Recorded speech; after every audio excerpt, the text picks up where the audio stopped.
We're going to call to order our first hearing of the evening. This is the application of Wing Louis at 59 Lodge Street, Milton. My name is John Leonard. I'm chairman of the Board of Appeals. With me this evening, two veteran board members. To my immediate right is board member Francis O'Brien. To my immediate left is board member Emmanuel Alves. The rules for this hearing are going to be, first we'll hear from the applicant, then we'll hear any person present with questions of the applicant or the applicant's attorney. And then we'll hear from people who want to speak in favor of this application, if any.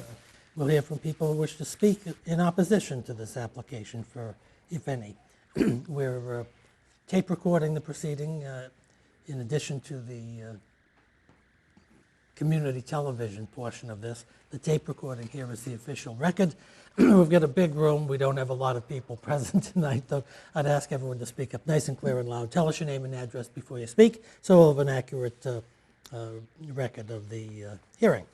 This is an application, as I said, by Mr. Wing Louis at 59 Lodge Street, seeking to build an 18 by 24 by 2-story addition, which is to be 8.8 feet from the left side property line and 8.4 feet from the rear property line. The property is in a residential zoning district. The setback requirements on the sideline, I believe, are 10 feet. Yes, and the setback requirements, because this is a corner lot, after doing the mathematical formula, the required setback is 15 feet 6 inches. The applicant this evening is represented by attorney Marion McGettrick of 10 Crown Street in Milton, Massachusetts. And Mrs. McGettrick has filed with us the application. We did receive a letter from Joseph Prondak, who's our building commissioner, dated March 16, 2015, describing the need for a variance under these circumstances, or possibly a special permit, which the applicant has elected not to pursue. We have a letter from Mrs. McGettrick dated September 2nd, 2015, describing the application and the need for the variance and the reasons why the variance should be granted. We have a plot plan of land by Michael Paul Antonino. It's dated July 15th, 2014, and it shows the subject property in its relationship with Lodge Street and Maitland Street, and it shows the existing residence on the lot and where the proposed addition is to go. And we also have a set of plans by RJD, looks like architects, in 2 sheets. One of them is A2 and EC, showing the exterior elevations and the existing conditions floor plan for the site. So that is rather long wind-up. Mrs. McGettrick, it's good to see you. Welcome back to the Board of Appeals. We're delighted to hear from you. Oh, thank you. It's a pleasure to be here. I do have a little bit of extra information for you tonight, which I'll pass out now, and including a letter from neighbors supporting the application with a number of signatures, and I've attached to it a assessor's plan so you have some idea of where some of those signatures are coming from. I have a supplementary memo and some materials along with that, which I'll just give you a copy of. And I have some photographs of the existing house, which might be helpful to you. Great. This is just a larger version of the architect's plan. It might be easier to read. We have only one copy of this, but you give to the chairman, and these are photographs to pass along, and then a copy of an additional memorandum. Nothing startling or new in it, but just a little bit more information. Great. Background information about the history of the lot. Thank you very much. You're welcome. Thank you. So this is an application for a variance, and what the Wing Louis and his wife propose to do is to build on top of an existing garage. As you face their house, the garage is on the left, it's attached to the house, and they want to slightly enlarge the footprint of the garage and build up 1 story. So what they intend to do is to continue to have a garage on the first floor. They'll be creating a larger garage, which will be more accommodating to today's cars and will provide storage. And then they want to provide a bedroom on the second floor. They are a family of 4, 2 children, 2 adults. They have one very small bedroom right now, so small that you can't close the door when you have a bed in the bedroom. So they need a better sized bedroom for their family's use. And they've consulted with an architect, talked about what their needs are as a family for additional storage, better parking, and an additional bedroom. And the plan that the architect has come up with is the plan that you have before you. This plan is, fairly symmetrical. It creates a symmetrical addition on, 2-story addition on the one side of the house. Is designed to look consistent with the exterior and the construction of the main house. If it were to be designed to fit within the existing lines of the garage, it would create a small bedroom on the second floor, and the applicants would still be dealing with a small garage without real storage space. So in order to really do what they're looking for, they need a variance because they're increasing the size of the existing garage. The history of the lot is that this is typical of Milton. This neighborhood, the Lodge Street neighborhood, was a subdivision created around 1925. Many of the lots in the subdivision are less than 7,500 square feet. Some do meet current zoning. A few are larger, but many of them are smaller. And a number of types of houses have been built and added on to in this neighborhood. So this house is a very well maintained and attractive colonial style house. This proposal is intended to fit in well with the neighborhood. The applicant has spent considerable time consulting with his neighbors, not only immediate neighbors, but some at greater distance. And we've provided a letter for you with signatures from many of those neighbors. In addition, as you face the house, the neighbors on the left have been consulted and support the application, have not had the opportunity to sign the letter. So you will not see that address on the letter, but those neighbors are in support. And I think there's one neighbor, not the one directly to the rear, has signed. Yep. And then another neighbor just to the left of the neighbor to the rear also has been consulted and supports the application, but has not had a chance to sign. So How about the neighbor to the right? the neighbors to There is the no, right. or is there Well, across the street? this house faces an intersection, but there's a neighbor directly, across the street. And this is the area where Congregation Beth Shalom is building a driveway or into their new temple. So across the street from your house, from the Louis' house, Mr. Louis' house, is going to be the driveway, nicely landscaped, but that will be a change for them. To the left, there are neighbors who are relatively new. They've recently purchased, and they have been consulted and they have signed, supporting the application. The neighbors on the right, the Santos have been there for a long time. They support the application.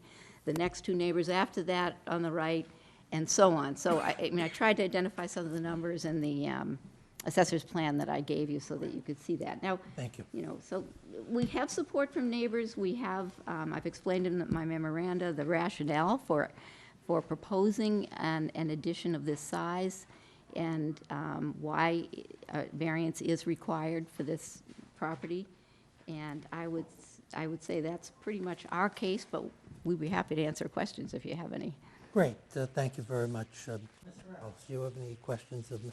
Getrick or the applicant? One, I'm looking at the plot plan. Is it actually the case that the existing garage is close to the lot line of 8.4 feet?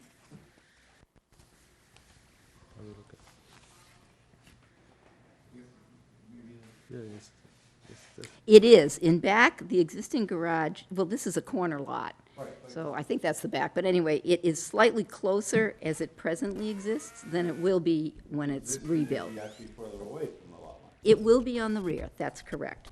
On the left, it will be a little closer to the lot line, so that's where the variance is. The neighbor, again, to sort of position that the left-hand side, that's the one that you've consulted is in support but has not had a chance to sign. Yes. And who is that? Mr. Allen. The Allens. Allen. Allen is their last name.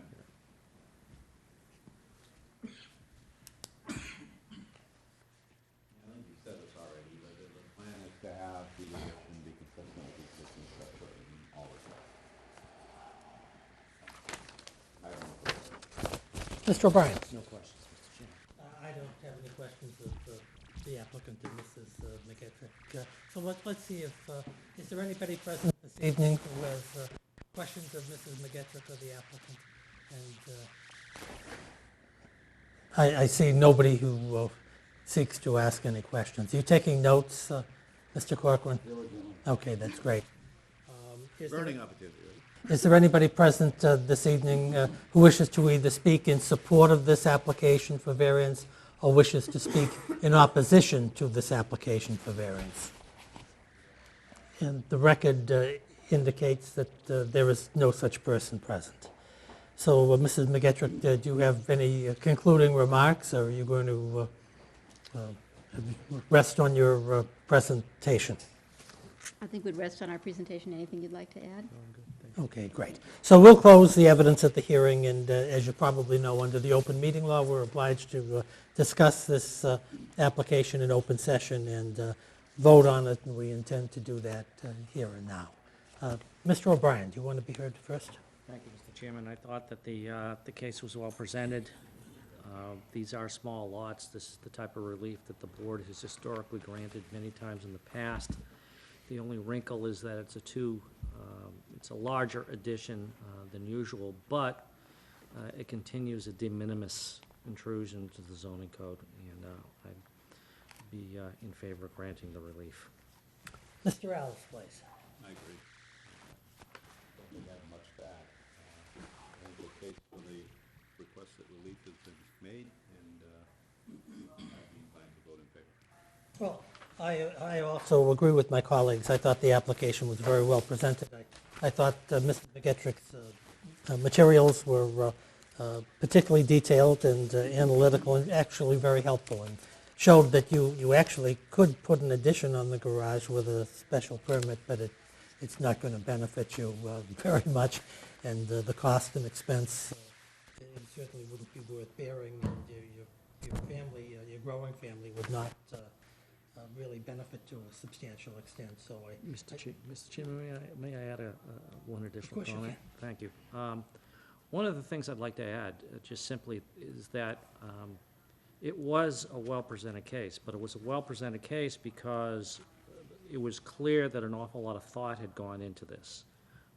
There was an extensive package containing some memorandums with the history of the lot.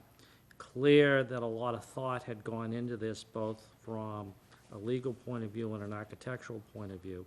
So we could have had a situation here where a less than aesthetically appealing addition was plopped on to this lot. That's not the case here.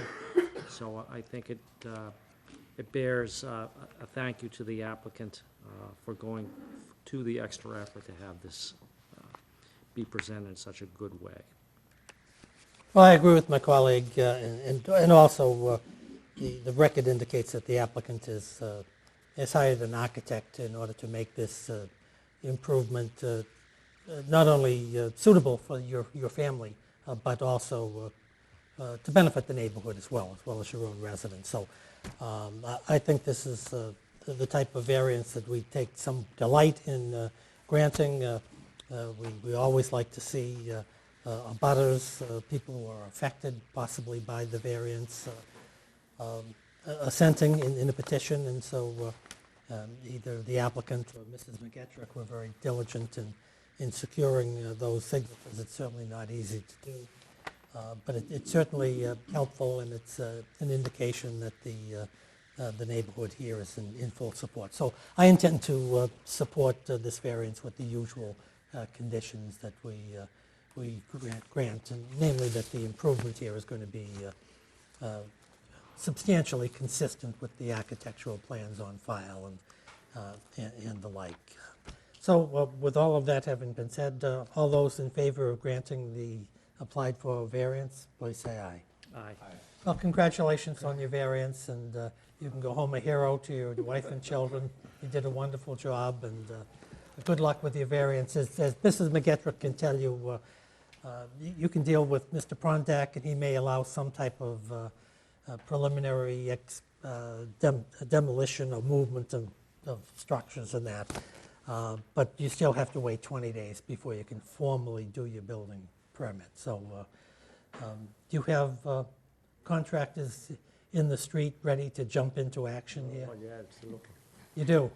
Not Okay. yet, not yet. Not But yet, that but- doesn't mean that we're saying take a really long time Okay, filing the so- opinion, because there's a lot of competition for contractors these days. So I know the Louis would like to get started. And if you can find one at an advantageous price, you also want to be ready to strike. So we'll do our very best to grind this out with some degree of dispatch. So congratulations. Thank you. Nice to see you, Marion. Thank you. Thank you very much. Thank you, thanks. Thanks. John, I'll take this. Okay, great. Get it out by next week. Terrific.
Thank you.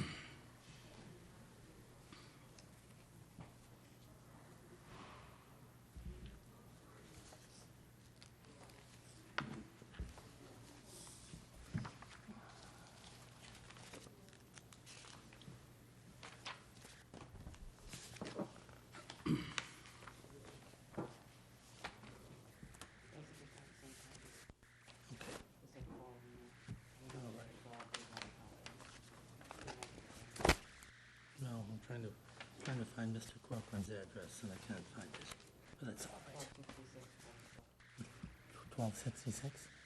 Furnace Brook Parkway. Ah, okay, thanks.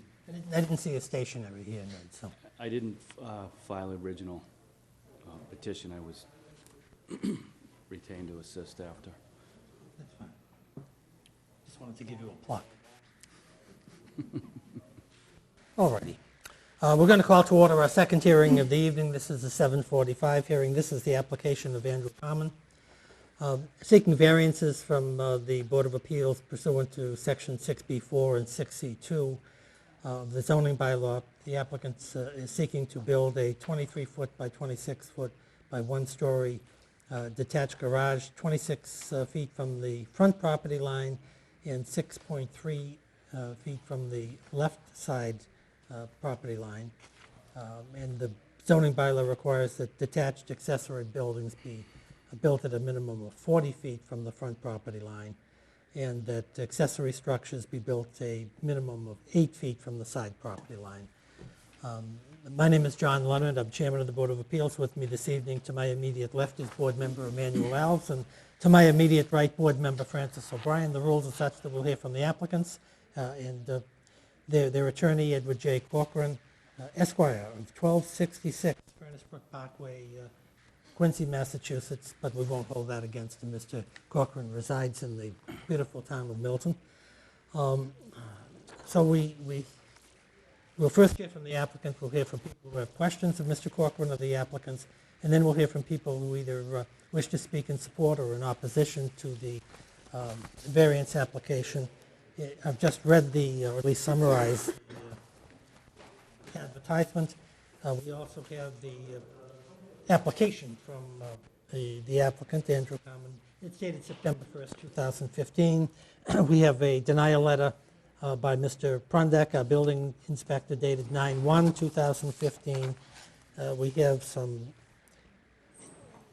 design plans by Margolis and Fishman, architects, I believe, of Massachusetts Avenue in Cambridge, showing the proposed elevations of the improvements from different perspectives. And we also have a plot plan of the subject property, and that is prepared by William, looks like Dentremont, of Lynn, Massachusetts. Well, I'm sorry, but of Native Tech, Lynn, Massachusetts. I think this is the first time we've had Mr. Detremont's plans before the board.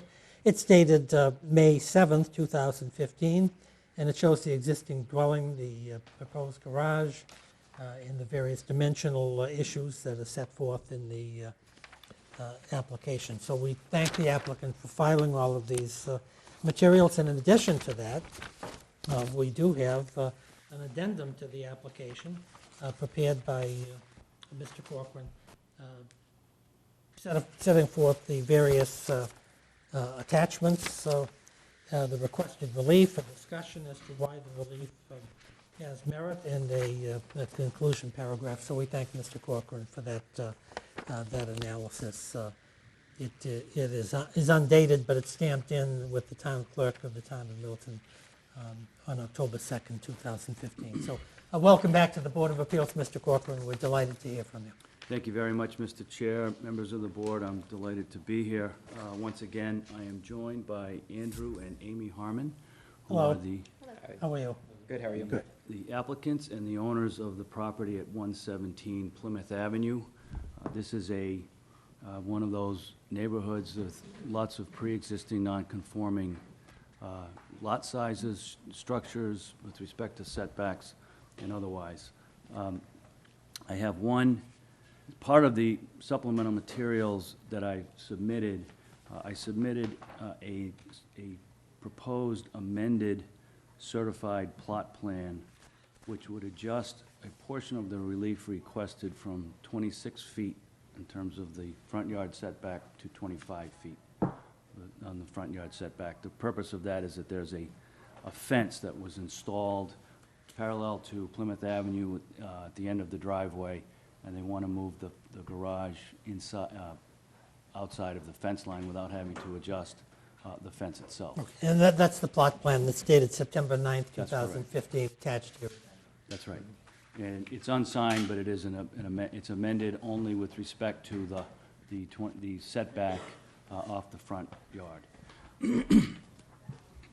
I also have, and unfortunately I don't have more than one copy, but I will hand this to the board. It is actually a very good overview.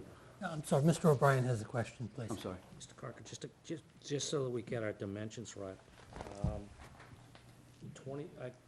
25.5, 25.5 feet on the plan.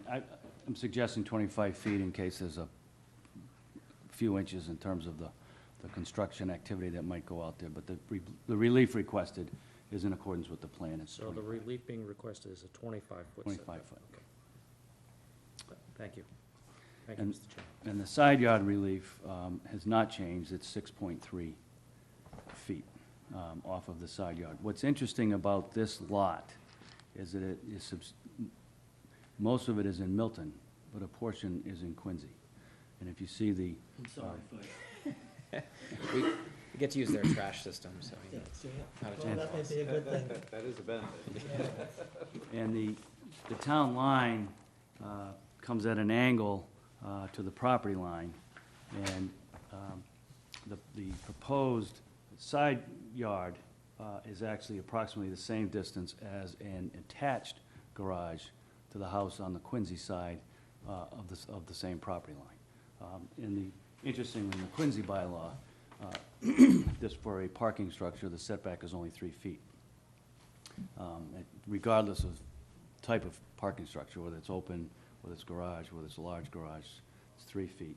This would not require relief on the Quincy, from a Quincy bylaw. Obviously, it requires relief with respect to Milton. And really suggesting that the garage itself, as it relates to the garage that abuts on the other side of the common property line, there's an equivalent distance. And you can see that in the second of the aerial plot plan, aerial plan that was downloaded from the town's GIS system. And it shows the portion of the Harmon property that is within Milton. That's the yellow square. And it appears, I handed in 5 copies of color plans, so I apologize if the board members didn't get those, but I can, if we trade, Just, maybe, I printed out. Easier to see. Okay. so, one of the things about, if I can just pause. You know what, I'll just look on with John's. Oh, there's another one in there? So, as, Mr. Alves may need one as well. That's okay. I think I know where Attorney Corcoran's gone. so I have two, the aerial photograph that's taken from the town's GIS website shows the property line, and it shows from a sky level what else is in the neighborhood. And I think it's very helpful because it really shows how the neighborhood was developed. The common lot line is seen, the house in Quincy is just off the common lot line in accordance with the dimensions that are shown on the plot plan. We're really coming no closer to that lot line. Directly across the street, there is a detached garage that is bisected by the town line, set back some 20 feet from Plymouth Avenue. There's a swimming pool in the yard on the Quincy side, but that also, that property, the buildings on that side come right up to the common property line across the street. That's visible.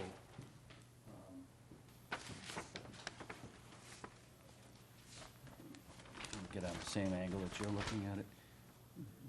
This is property line, the house across the street. There's a swimming pool just on the Quincy side of the line. There's a garage. It's identical to what's being proposed here that is bisected by the town line. And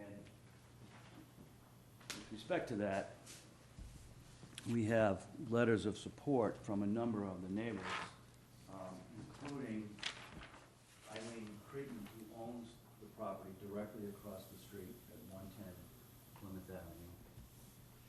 Nancy Frades, who owns the property on the Quincy side, on the same side of Plymouth Avenue, the direct abutter on the Quincy side. The direct abutter on the Milton side. Stop you right there. When you say the direct abutter on the Quincy side, that's the property with the pool that has the... No, it's the property next to the bus. Oh, Nancy is the one with the. in Milton. In Milton. Is she the She's one on with the the pool? Quincy side. Oh, I'm sorry, she's let me, she's here. Yes, that's Nancy. Okay. Right there. And I thought you had this one. That Milton? Yes, or that Quincy? one is Sharon Trapp. Ah. That's that one right there. And we have Sharon Trapp, I'm sorry, that last one is the one with the pool directly across the street on the Quincy side. On the That's Quincy Nancy Creighton. side, right. And we have Sharon Trapp, who is the direct abutter on the Quincy side, 127. 127. Yep. We have, can't quite tell. Is that- Because he didn't print it. Oh, that's Tracy. What's? Yeah, I don't remember. Coletti? I can't remember her last name. I'm Who's- sorry. She's further down here Where does she actually. live? She. You live Quincy. 132 Plymouth Avenue in Quincy, She's next to the pool next door across to the the one street. with the pool. Got it. We have Jake Fuller at 124 Governor's Road in Milton, directly behind. And we have Caroline Newcomb, 107 Plymouth Avenue, directly abutting on the Milton side. So we have all of the direct abutters, a substantial of the direct abutters, who have had a chance to review the plans, understand how it will work, and in agreement that this is appropriate. A little bit of the history to be helpful, there was when they purchased the property originally, there was a small garage located at the very back of the property. It was, very poor condition. This is a photograph. It was set back almost on the rear property line. Itself was non-conforming. They tore it down because it was unsafe. And they fenced their yard because they have a dog, and they will someday have young children, and so they want to create a nice fenced area, and that can be seen. I'll hand this in to the boards for the record. This is a photograph of the fence coming off the end, this is the corner of the house. The Plymouth Avenue is on the front side, this is the rear area that is the fence. It's another look at the same, actually looking at it from the street of the house. So the area that would be, where the garage would be located, seen from the street, is to the left of the house. There's an existing driveway, an existing low-level retaining wall between the driveway and the Quincy side property line. And so the purpose is to retain the existing driveway. The garage would be constructed such that you drive into the driveway and turn left into the garage as opposed to straight into the garage, which I think provides a little additional privacy for the next door neighbor, because in terms of entering and backing, those movements are screened by the garage itself. And make a slightly safer means of accessing Plymouth Road, Plymouth Avenue So itself. question, the fence that's at the edge of the existing driveway Right. that you're proposing not to go beyond with the proposed garage, describe that for me. So what kind of fence is that? It's a 6-foot-tall vinyl white solid privacy fence. And this is a series of photographs that show the fence from different angles for their appearance of the fence. How long has that been in place? Yes. A little over a year, It was done last summer. year to a year and a half. There, Last there was some July. old fencing, some very old chain link fencing, and some solid, like 6-foot-tall wood fence that both of, the chain link fence was very old and rusted out, and the wood paneling was actually falling. They fell down multiple times during Sandy and Irene, and so we had kind of tried to prop them back up, and eventually we just tore it down and replaced it with new vinyl fencing. And then finally, as part of this package, which I'll leave with the board, is a photograph of the property directly across the street, showing the garage approximate to the property line, and the next door neighbor, Quincy side, showing their attached garage with driveway approximate to the common boundary line. So I'll leave these materials for the board, part of the package.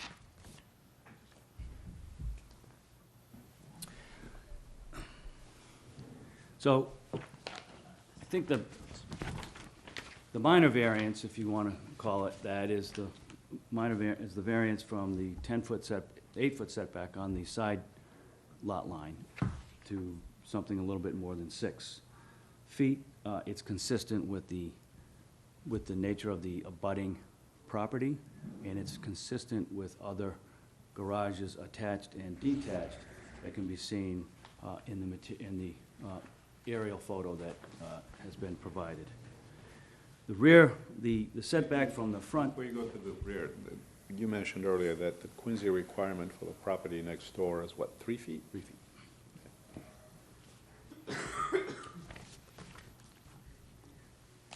Sorry, proceed. That's all right. And then, so the more significant, if you will, dimensional relief is the relief from the front setback, which under the bylaw is 40 feet for a detached garage. This is at, as we say, 25 feet. It is more consistent with the way the rest of the neighborhood was developed. It would, to place it now in the rear would sort of reconfigure the way that the Harmons have developed their yard space for their dog today and for young children tomorrow. It's a privacy yard that works for both those perspectives. And so, based on that, I would ask the board to determine that the proposed relief would be consistent with other issues in the neighborhood, that the variance may be granted to avoid a hardship associated with modifying those existing conditions, that there would be no substantial detriment to the neighborhood, certainly as evidenced by the support from others in the neighborhood, and that the variance may be granted without substantially derogating from the intent of the bylaw itself. And so I'd open it up to questions of the board, and Mr. Alves, do you have any other questions? Yeah, just a couple. The fence we just discussed, so as proposed, it would come all the way to the property line, so that there wouldn't be an opening from the side of the garage next to the Quincy neighbor going into the backyard, right? Alongside the left The side back of the garage. Well, The back of the garage, yes, there would be no opening. The fence would remain in place. 6.3 by 26 foot space there that basically ends at a wall as you're walking towards the back of the property. Yes. right, the fence comes off the rear left corner of the dwelling, Yep, straight over to That's the all the way property through. line, goes all the way to the property line. and there's an opening, I presume, by the deck there. Yes. Yeah. And currently, and the driveway exists, and they currently park their cars in the open air, in the driveway. You mentioned children, is that to come, or do you have To young come. kids? Okay. It's to come. We don't have any yet.